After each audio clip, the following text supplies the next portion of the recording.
Welcome to the debate. We are diving immediately into what is really one of the most critical constitutional questions facing the Republic today: the rapid and, I would say, aggressive expansion of presidential power through executive action.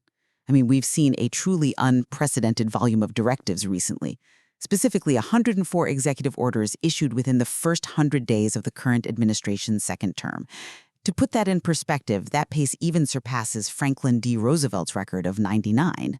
And the answer to why that is, inevitably, must center not just on the actions of the executive, but on the institutional vacuum that's been created by the legislative branch. Exactly. And that's the core disagreement we have to tackle.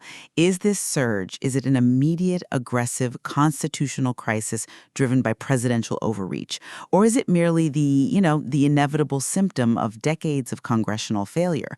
I hold that the sheer scope of recent executive action has far exceeded its constitutional and statutory limits. It's a direct threat to the separation of powers. And I come at it from a different angle. I'd argue that this executive activism is the predictable, almost logical result of Congress having long and, frankly, knowingly abdicated its authority. The tools the executive is using now to consolidate power, they were largely placed in the presidential toolbox by Congress itself. Okay, let me articulate why I believe this is an immediate crisis and not just some, next phase of institutional development. The sheer quantity and the aggressive scope of these recent EOs, they demonstrate a clear attempt to assert presidential authority far beyond any legal precedent. I mean, we see this in direct attempts to consolidate power, like the sweeping executive order aimed at bringing independent federal regulatory agencies. I'm talking about the FTC, the SEC, under direct White House supervision through the Office of Information and Regulatory Affairs, OIRA. You have to remember, Congress explicitly designed these agencies to be insulated from the political agenda of any single administration. Targeting their independent decision-making, it fundamentally undermines the very structure Congress created. That's a concerning set of actions, I'll grant you, but focusing solely on the president's behavior, it misses the structural failure that made it possible in the first place. Well, before we shift to that institutional perspective, I want to underline one more point on the immediate executive action. The administration has also illegally fired term-serving leaders at multiple independent agencies, the NLRB, the EEOC, for example.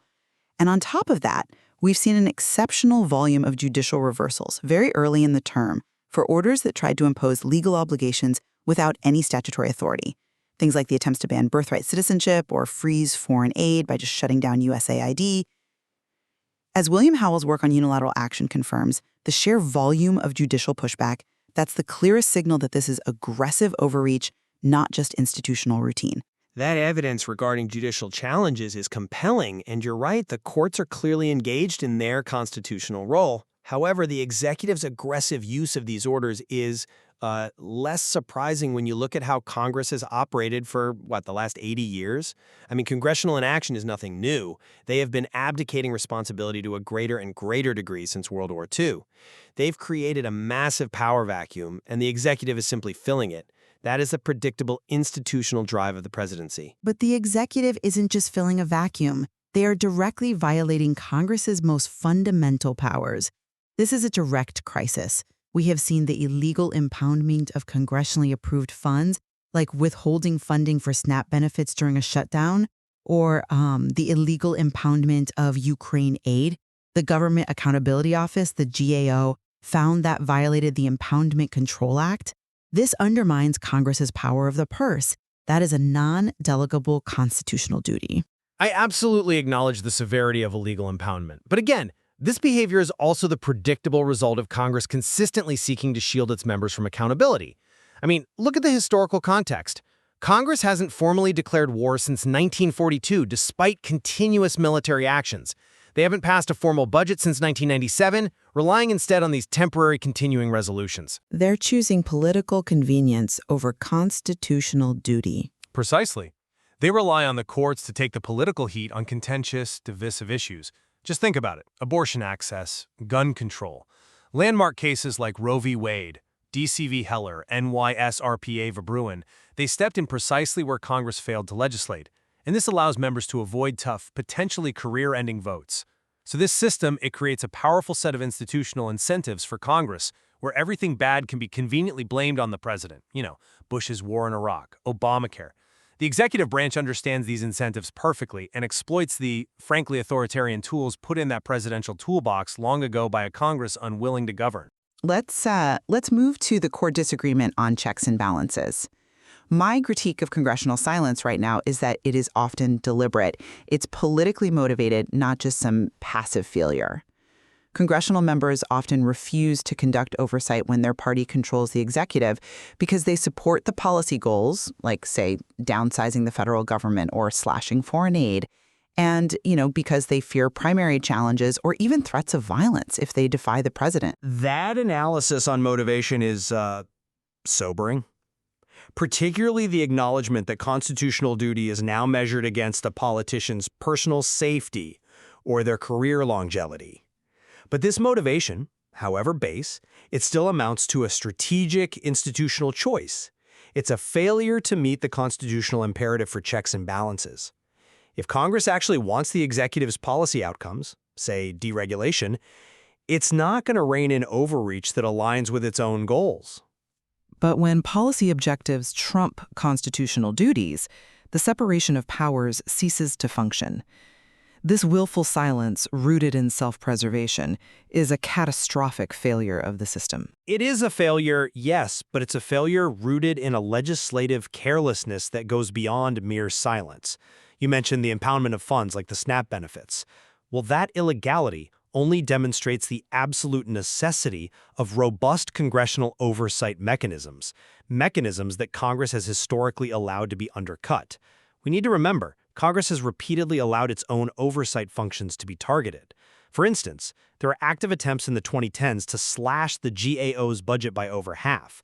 Stripping the Government Accountability Office of its funding and its independent authority, well, that would have effectively neutralized its ability to sue the president on behalf of Congress for actions like impoundment. Congress allowed the tools of oversight to be systematically diminished. Now we're just seeing the consequences. This leads us right to the question of remedies and the efficacy of our institutional checks.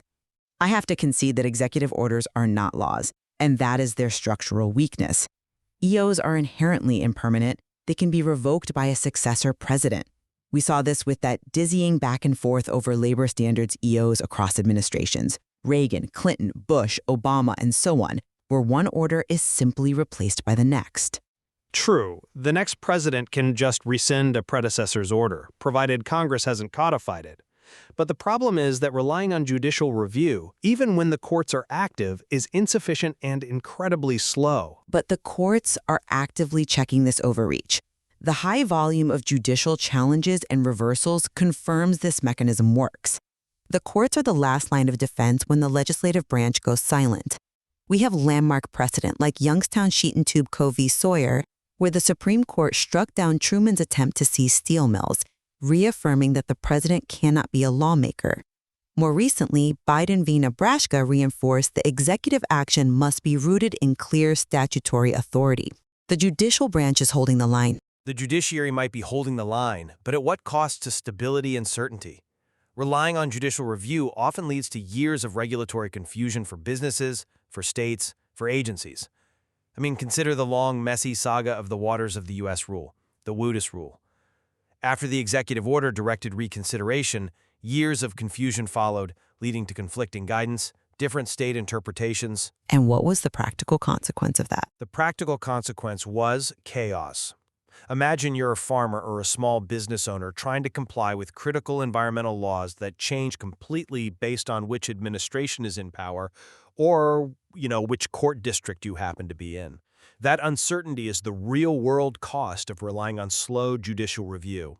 It wasn't until a subsequent administration used formal rulemaking under the APA to repeal and replace the rule that clarity began to return. So it proves an EO alone wasn't enough, but it left a wake of costly uncertainty in the meantime. Chaos or not, the check exists, and eventually the system corrects. But the proper constitutional remedy is legislative action. It's permanent and definitive. Congress has the veto override. Yes, it requires a two-thirds majority in both houses, and it's difficult, but it's necessary. Congress can codify or abrogate specific orders, like they did with the Energy Policy Act of 2005 when they explicitly revoked an unrelated 1912 executive order. Even more powerfully, they can limit EOs indirectly by simply withholding the funds necessary to implement the programs. The failure to deploy these legislative tools, it just points back to institutional unwillingness. Why use a tough, accountable legislative tool when you can let the courts take the heat or just wait for the next president? I accept the premise that legislative action is the most permanent and proper solution. However, I'd suggest that the extraordinary nature and the visibility of these recent executive actions, by making the constitutional problem so immediate and inescapable, that might be the necessary catalyst. This scale of overreach, it kind of ruins the charade, and it might inspire greater political engagement, both locally to replace unresponsive congressmen and nationally to finally demand the legislative branch reclaim its authority. I would like to be that optimistic about a political reckoning, but I just don't buy that the visibility of the crisis is enough to prompt real institutional change. I mean, meaningful change requires the public to overcome decades of established political incentives. The paradox of the American voter is that polling has long shown broadly low approval of Congress as a whole, while people simultaneously have high approval of their individual congressmen. That incumbency paradox is often cited, yes. But how does it specifically enable this executive overreach? Because it means congressmen get rewarded for not legislating. They're rewarded for avoiding tough public votes on issues like immigration or gun control because those votes will alienate some segment of their base. So by delegating authority to the executive or, kicking the can down the road to the courts, the individual member maintains their high approval until the public better understands the separation of powers and holds Congress accountable for legislative failure, for the abdication of duty.